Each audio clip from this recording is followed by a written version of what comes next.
Hello everyone, তো আজকে হচ্ছে আমাদের বাড়িতে পরমেশ্বর পুজো। তাই এখানে আমার শাশুড়ি মা ঘট আর প্রদীপ বানাচ্ছে। আর পরমেশ্বর পুজোটা একটু অন্যরকম, যাদের বাড়িতে হয় ওরা জানে। সব কিছু গুনে গুনে দিতে লাগে, যেমন দুব বা তুলসী পাতা সব কিছুই 32টা 32টা করে দিতে লাগে।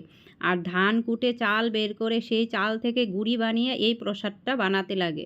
আর পরমেশ্বর ঠাকুরের কাছে নাকি মানে বানানো কিছু দেওয়া যায় না, সব কিছুই কাঁচা দিতে লাগে। তো সব কিছু আমি এখানে রেডি করে নিয়েছি, আর পুরোহিত মশাইও এসে পড়েছে, এখানে মন্ত্র পড়ছে। পুজো শুরু হয়ে গিয়েছে।